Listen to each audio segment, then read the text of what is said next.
Yo, what is up, everyone? It is Chaboy here again. No, that's so lame. Yo, what is going on, everyone? Welcome back to the channel. Today, I want to do a little sound design fun with you guys and show you how strong Serum is.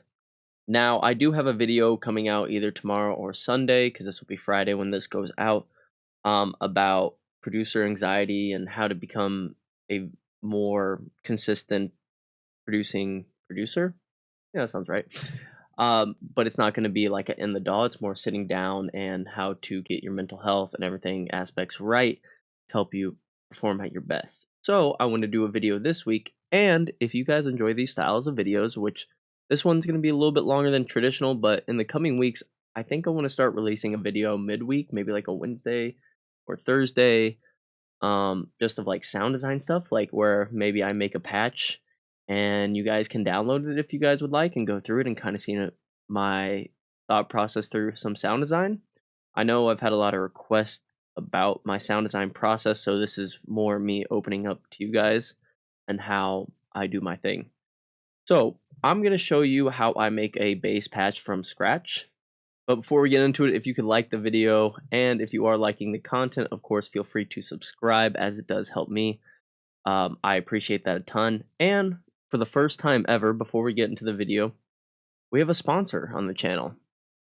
So enjoy this quick ad. It's me. I'm the sponsor of this video. So real quick, I want to show you something I'm super proud of, and that is something of my first merch, which is Let's Get Wheysted Shaker. As you can see, this one's being used. It actually has protein in it right now. I guess you could say it's on brand. The cool thing about these shakers is that they are BPA free, which is a safe plastic use. They are high durability. The clipping on the up here is very well made. I'm going to turn it over my keyboard. It comes with a metal shaker as well to blend your protein. I need to mute my phone. But yeah, if you are interested in a Wheysted shaker, this is the pre-launch. They're not officially launched on my website yet. So if you guys are interested in, just hit me up on Instagram, message me, and I can give you the details on it and get it sent out to you. So I appreciate any support you have taken in my channel. And if you guys decide you would like a shaker, I appreciate that as well. But now, let's get into the video.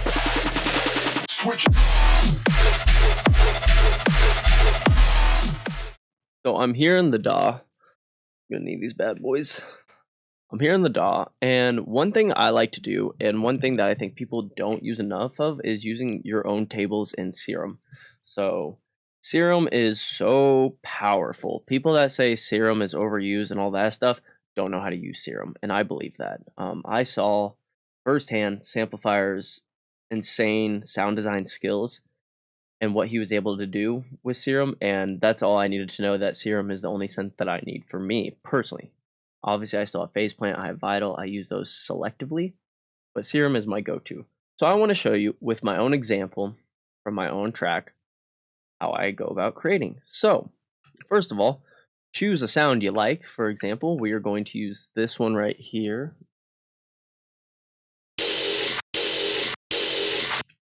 Cool.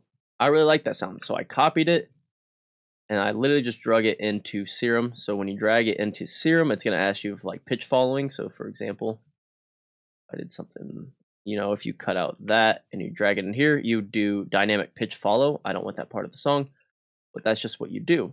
We get this. Now at first, it doesn't look that crazy and really underwhelming. There's a peak in there. So what you have to do is make sure this wavetable is usable. So go into edit here. First of all, we want no dead zone. So go up to the point where you don't have a dead zone. Right here, let's remove beginning to selected, and let's go to our end real quick when the sound stops. Looks like we have it all the way through. So now let's cross fade it. Or you can do spectral. It doesn't really matter what you prefer. So we'll go into crossfade. Boom. Everything's a little bit smoother this way. It's going to be less jagged in between frames. And then I'm going to process normalize each gain, which is going to make it peak out at 0, so it becomes way more like an aggressive table. So now we can take a look, and now that looks like a really wild table. I don't know if we're going to get a ton of noise. I didn't practice this before. I'm just doing this live with you to show you my thought process. The first thing I'm gonna do is listen through this sound real quick. We'll put this on a loop as well. Okay.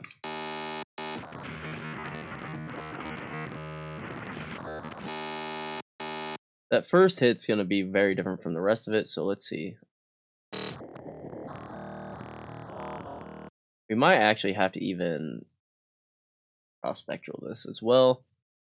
Go to normalize each gain as well, and let's see if that's gonna smooth this out a little more.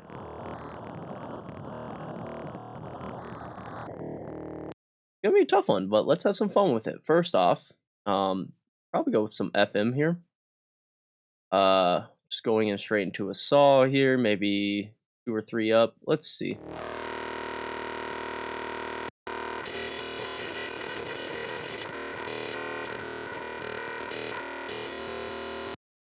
Interesting. So I'm gonna go uh off camera real quick and go through a little bit of just trial and error, a lot of boring stuff, and I'm gonna show you, and I'll go back into big points here because I am trying to keep this video short and concise for you guys. So I will be back with you momentarily.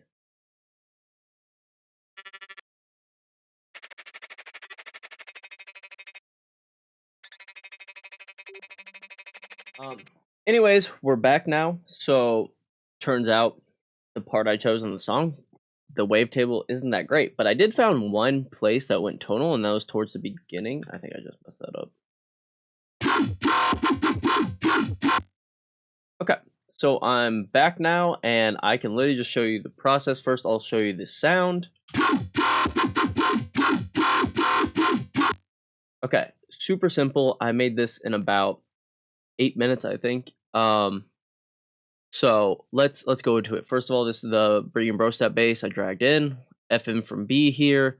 I added a band notch to where they're not exactly colliding, as you can see. I just thought it made a really cool tone. On my macros here, this will be the length of this going up to make it more kind of sustained, and this is just our eighth. It turns everything to eighth notes, and literally all I'm doing is just changing sustain length and eighth notes just for the sake of this patch.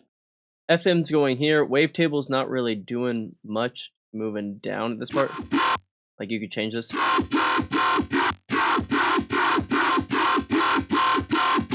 So you could get more tone out of that by adding, say, something on this if you wanted to go like that. Oh wait, hold on, activate this. Which is kind of fun. And then sub, a little bit of noise that's going up. So noise is going up earlier before wavetable's changing.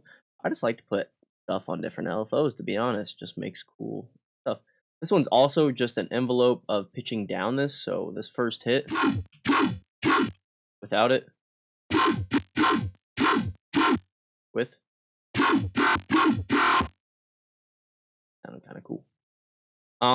So what do we got? Just tube distortion, a little bit of hyper, no dimension. This LFO is just sliding up just to warm up those low mids. We have a tonal delay at a 64th. Here we can probably roll this down a little bit as well. Compression, and then going into a phaser. The phaser adds a nice tonality.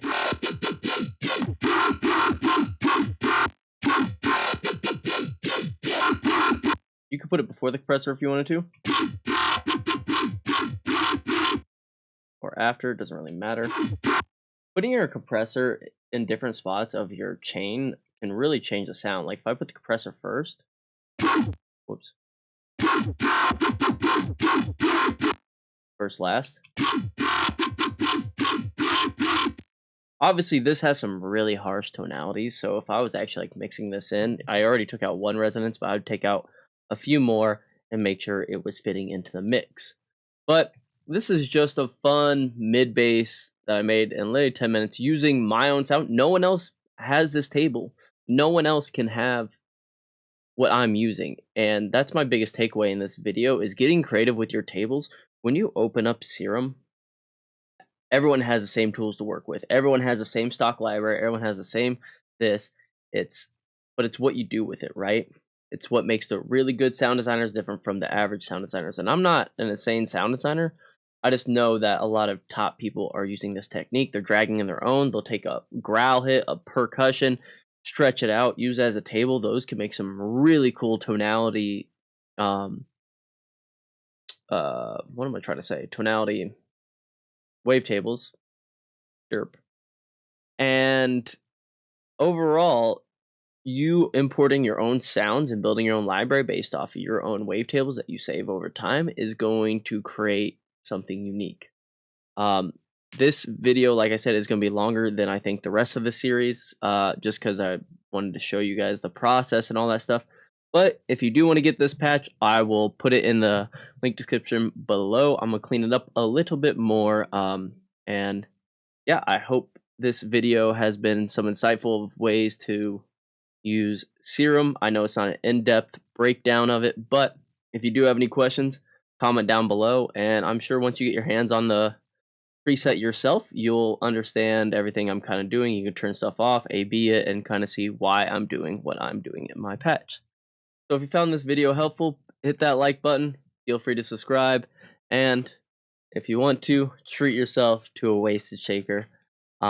I will have another video coming out here soon talking about mental health in the music industry, and till then, I hope you guys have a great day. Take care. Switch.